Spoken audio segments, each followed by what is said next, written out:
What's going on, everybody? Cinema Recap here, and today we're going to take a look at The Call of the Wild.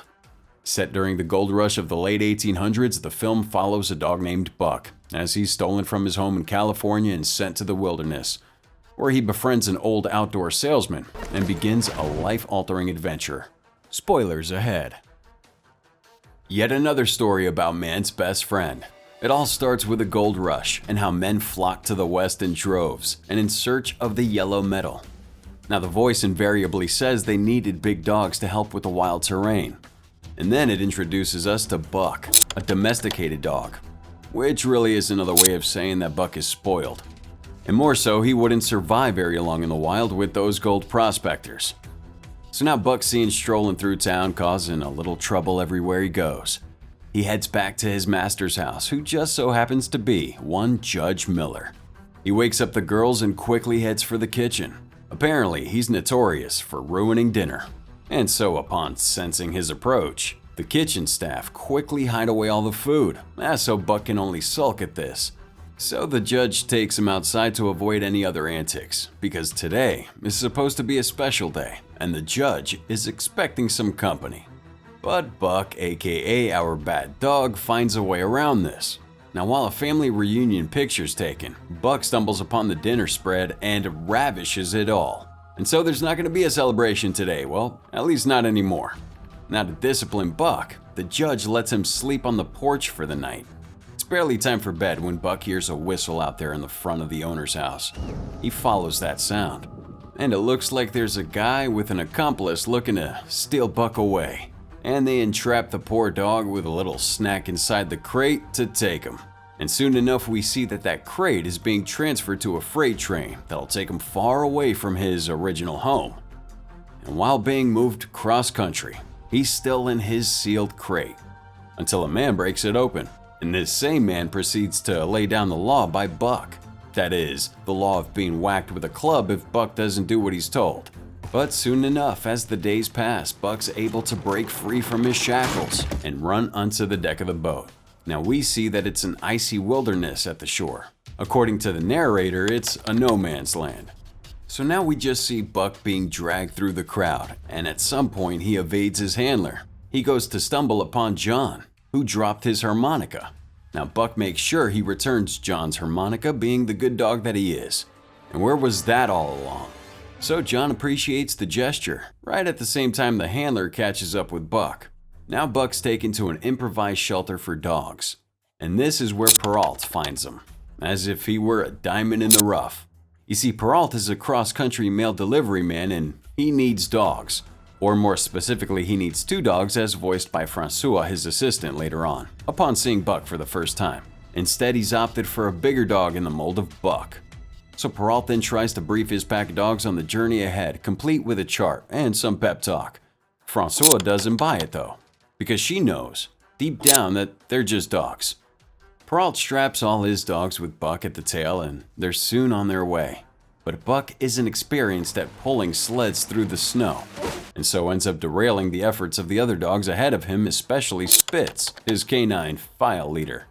Well, Buck can't hold his own and may need some more orientation.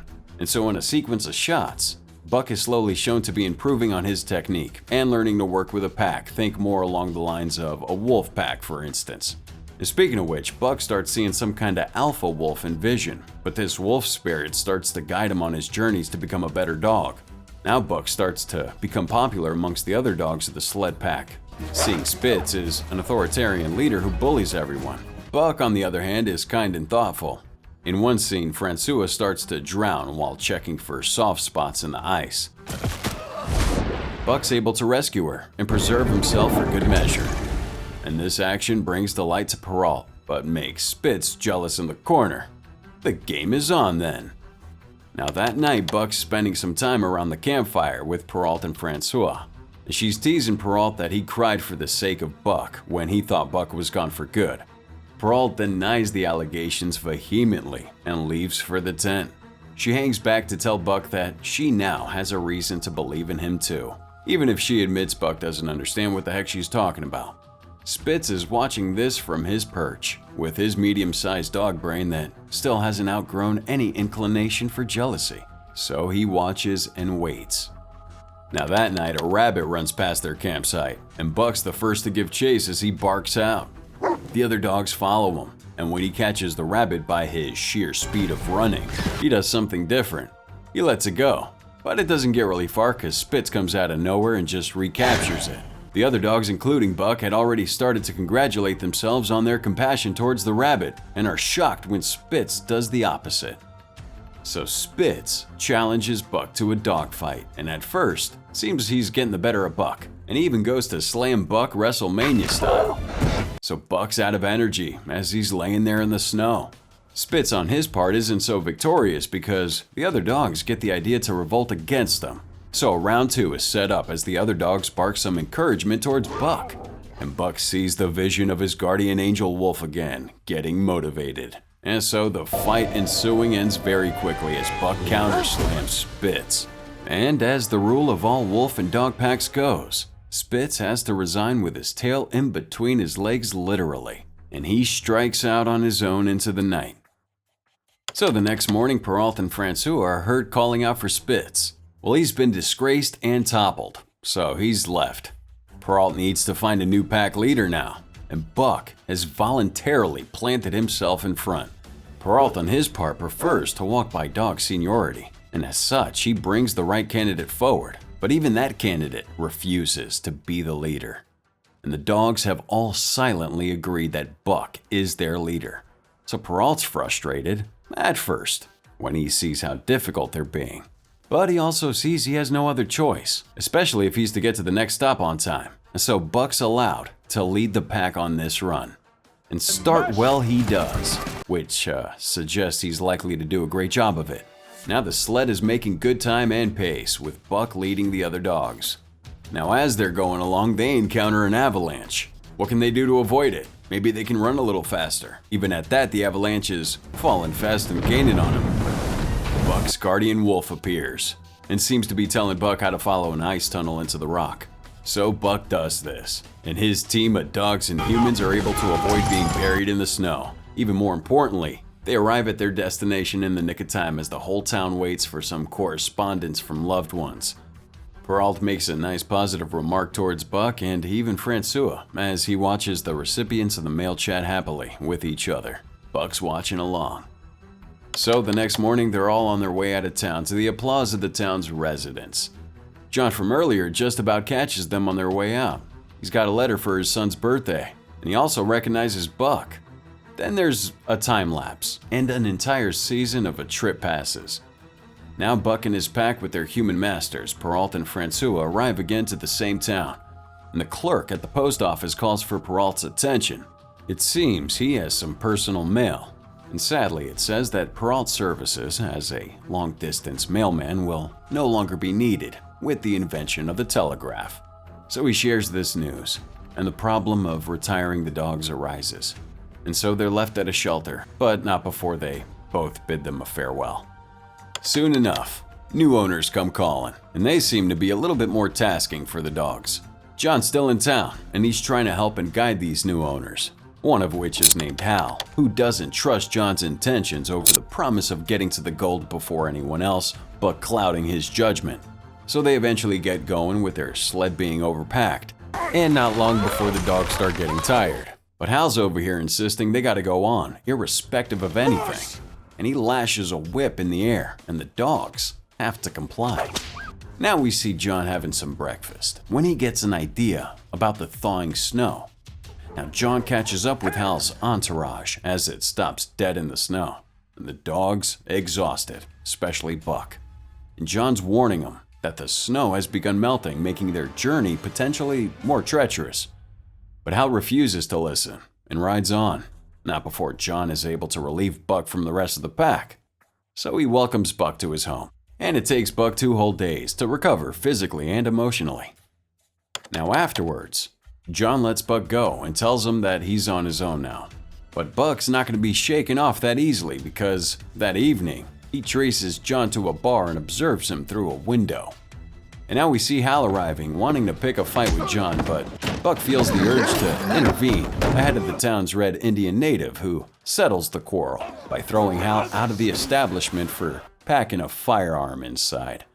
So now Buck and John are heading home so John can continue drinking at the house. And thanks to the vigilant watchdog that Buck is, we see Buck toppling over the whiskey so he can't top it. And he steals that bottle, making an effort to discard it so John can never reach it.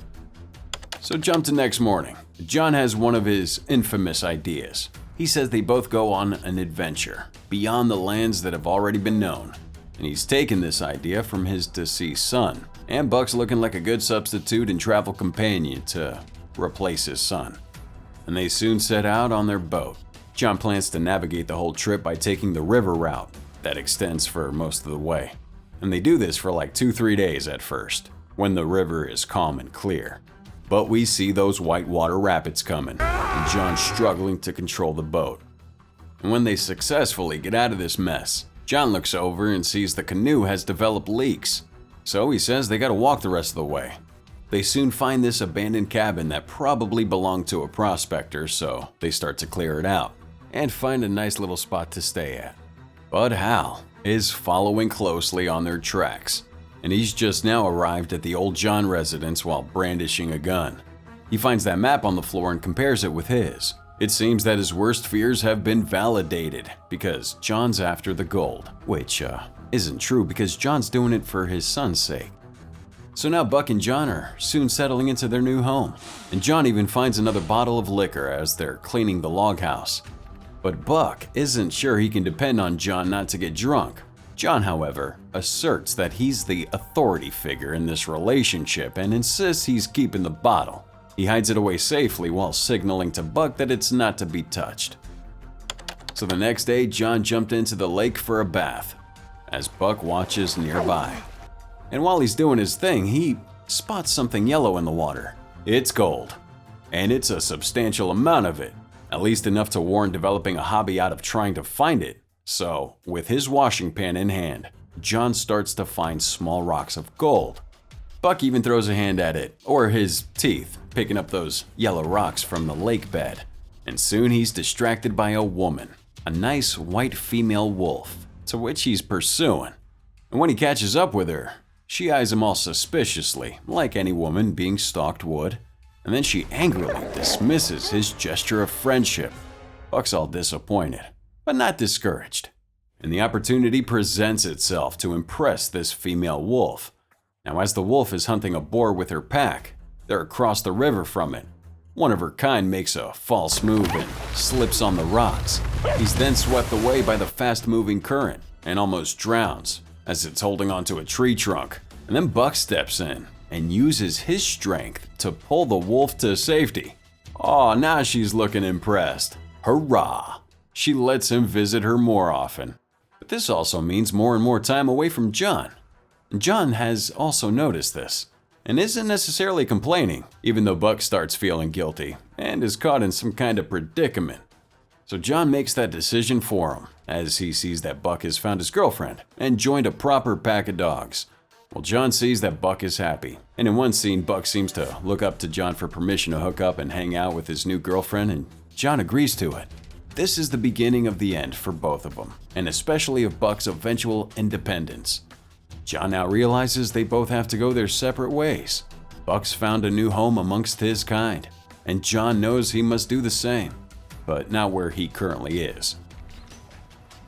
So he tosses some gold he found back into the river and takes only a handful with him. He then packs his bags and says his bye-byes. And that evening, while John is writing a few words in a journal, he hears a noise outside the cabin. And as he goes out to check it, a gunshot rings the air. John's lamp's tossed on the ground and it spills out, causing the cabin to catch fire. Well, John gets the shooter and it's Hal again. They're struggling for the rifle between them, but Hal's younger and therefore stronger. And so he's able to overpower John and shoots him. Buck senses that danger as he's chilling with his girlfriend and he rushes out. He finds John on the ground and attacks Hal in defense. He tosses the gun and now brandishes a club. Buck's so angry that the sight of that club doesn't scare him anymore like it used to, and he's able to toss Hal into the flames of that cabin to his death. Buck goes over to check up on John, who's quickly slipping away. So Buck goes and gets his harmonica, the same one from earlier, as well as his notebook. And those are the last things that John sees before passing away in Buck's company. Now it's sometime later, and Buck is still mourning John's demise. His hot wolf girlfriend, who's since become his wife, tries to console him in her own dog kind of way, but she needs him by her side. So he's got to let go of that old human master influence and become his own master now. I mean, he does have a pack to lead henceforth, you know? And you can go ahead and add puppies to that mix because this hot wife had to give birth to like hybrid pups. Now the land is Buck's own to claim and govern as he leads a hunt for some deer meat. And we also see that the guardian spirit wolf is never too far behind to support Buck. So thanks for watching. This was our recap of The Call of the Wild, released back in 2020, based on Jack London's 1903 novel of the same name, produced by Walt Disney Studios Motion Pictures. Till next time.